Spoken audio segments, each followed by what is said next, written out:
Lovely to see you again, Toby and Bernadine, and welcome back to Plugged In. It's hard to believe that we're here marking the third annual Green Shirt Day on April 7th. And of course, Green Shirt Day is all about remembering the families and the victims of the Humboldt bus crash that happened in Saskatchewan in 2018, where it took the lives of 16 people. And Green Shirt Day is really about continuing Logan's legacy, about inspiring Canadians to register as organ donors and, of course, to share their wishes with their family members.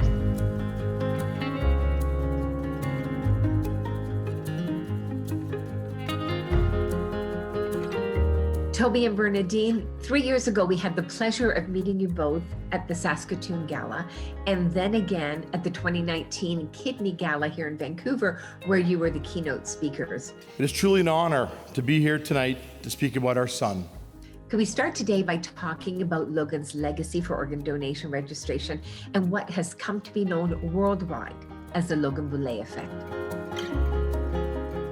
So the Logan Boulet effect kind of really started quite quickly. At the beginning, it was called more the Logan effect because of the impact that not only the crash had on so many Canadians, but also just Logan's decision and his desire to be an organ donor, and then our ability to be able to carry that through. And all of a sudden, it just inspired people all across Canada, then into the States and across the world to become registered organ donors. And so then it just kind of blossomed or bloomed to become the Logan Boulet effect, which kind of seemed odd to us because it was just more like it was the right thing to do. It's what our son had wanted to do.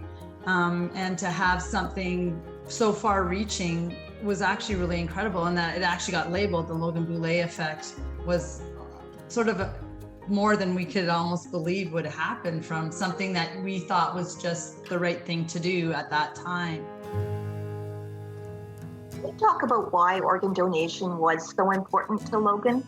Logan was inspired by his trainer, Rick Suggett. Rick Suggett trained Logan in fitness, and he was a friend of mine, but became friends with Logan and three of his buddies that all played junior hockey in Saskatchewan.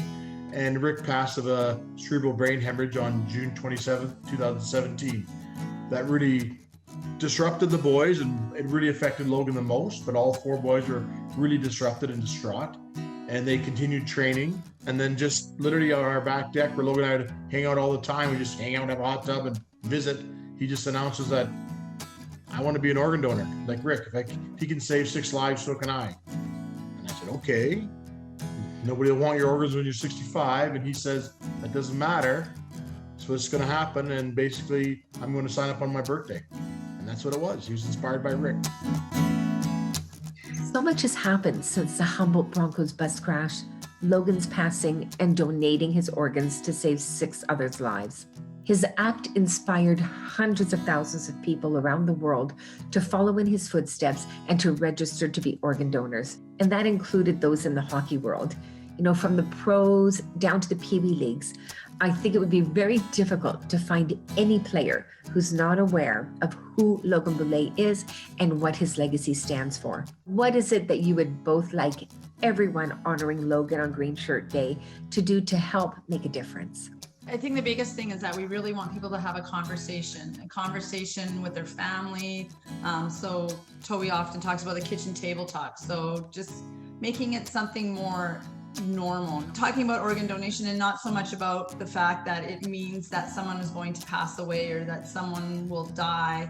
It becomes something that people know more about. So if I have a conversation about organ donor registration with friends or colleagues at school, that they might think about it and they go, oh, okay, well, yes, I think that I would like to be an organ donor if that ever happened. And so then they register and they go have a conversation with their family or their friends. And hopefully that just from those conversations that we will get more people to become registered organ donors, because that's what it's really about. And that's what we really need, is that we need more people registered, because for every registered organ donor, then it just gives a little bit more hope for anybody who is waiting for a transplant. So we hope that that conversation will happen, that people are inspired to become a registered donor and that they really talk to their family, because it's in a time of tragedy like we went through, it's your family that makes that decision, and they need to know that that's what you want to do, is to be an organ donor. We want people to make a decision. It's their decision to make. You decide what you want to do. And once you've made that decision, then do it.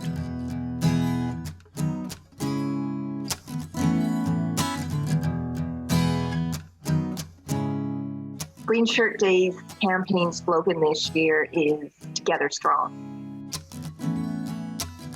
which has special significance given the fact that we're still in a global pandemic. And Toby, I know you've talked before about the significance of why Together Strong.